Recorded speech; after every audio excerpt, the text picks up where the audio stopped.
kimya severler sizinle 7. sınıf kimya test toplusundan bioelementler mövzusundaki testin izahına qarşınızdayıq. İzah başlamamızdan ilk önce kanalımıza destek məqsədilə abunə olmağı, bəyəndiysənsə bəyən butonunu basmanızı xahiş edirik.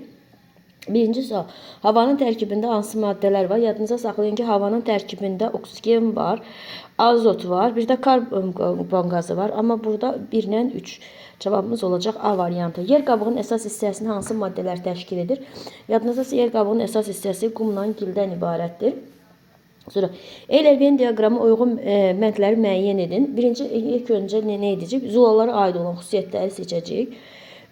Zulalara aid olan xüsusiyyət tərkibində azotun olması. Sonra yağa aid olan xüsusiyyət tərkibində azot yoxdur.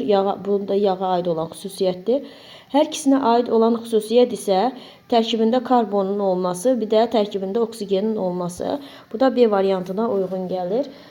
Sonra 4-cü sual. İnsan orqanizmində təşkil edən əsasən maddələr zulal, yağ, karbohidratdır.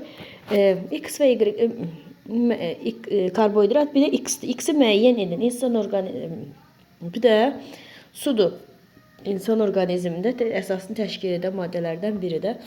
Sümük və dişin inkişafı və sərtliyini təmin edən element. Yadınıza saxlayın ki, sümük və dişin inkişafını kalsiyumdur, bir də fosfordur. Doğru ifadələri müəyyən edin. Biz bilirik ki, dəmir çatışmamazlığı qanın tərkibinə təsir edir. Bəli, qanın tərkibində hemoglobin var. Hemoglobinin tərkibində də dəmir var. Əgər dəmir yoxdursa, hemoglobin miqdarı azaldılacaq. Hemoglobin də neyinir? Oksigenin daşınmasında iştirak edir. Kükür çatışmaması sümüyün inkişafını ləngidir. Xeyr, küçük kükür sümüyün inkişafına təsir göstərmir. Sümüyün inkişafına təsir göstərən kalsiyum fosfordur. Bunu götürmürük. Zink çatışmamazlığı insan böyüməsini ləngidir. Sinir sistemi gərginləşdirir. Bəli. Canlı orqanizmlərdə olan maddələrin tərkibinə daxil olan elementlər bioelementlər aiddir. Bəli, bu da düzgündür.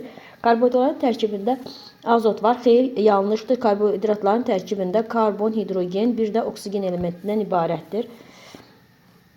Cavabımız olacaq 1, 3, bir də 4. Aktiv idmanla məşğul olan insan gündəlik zulal ehtiyacını hər kiloqrama təqribən 1,4 qram təşkil edir. Deməli, insanın gündəlik zulal ehtiyacı hər kiloqrama 1,4 qram təşkil edir. Çəkisi 60 kiloqram olan idmançının gündəlik zulal ehtiyacı nə qədərdir? Nə edəcəyik? Burada 1,4'ü vuracağıq 60'a. 1,4'ü də 60'a vuranda 84 edir. Sonra uyğunluğu müəyyən edin. Kükürt. İndi biz nə edəcəyik? İlk öncə kükürdə uyğun olanları yazaq. Çatışmamazlığın dərin zəifləməsinə səbəb olur. Qeyri-metaldır. Bir də saçların da zəifləməsinə səbəb olur. Yadınıza saxlayın ki, kükürt gözəllik elementi kimi adlandırırlar. Maqnezium metaldır. Maqneziuma aid olacaq A. Metal olması. Bir də çatışmamazlığı insan zehni fəaliyyətin ləngiməsinə səbəb olur. Bir də B. Sonra 9. İnsan orqanizmi təşkil edən əsas maddələr hansılar? Yalnız hidrogen və oksigen elementlər. Hansılar isə yalnız karbon, hidrogen və oksigen elementlərindən ibarət olduğunu yazın. Deməli, burada deyir ki, hidrogenlə oksigendən ibarət olan nədir? Su, H2O-dur. Karbon, hidrogen, oksigendən. Bu da isə yağ ola bilər və yaxud da ki, yağ və karbohidratlar aiddir. Çünki yağlar karbon, hidrogen, oksigendən təşkil olunmuşdur. Atmosferin alt qatını təşkil edən əsas maddələr. Atmosferin alt qatını və üst qatını təşkil edən əsas maddələr hansı elementlərdən təşkil olundu? Atmosferin alt qatını əsasən təşkil edən maddələr azotdur, oksigendir, bir də karbon qazıdır. Gördüyümüz kimi azot azotdan, oksigendən, karbon qazı isə karbon və oksigendən ibarətdir. Yəni burada karbon elementi var.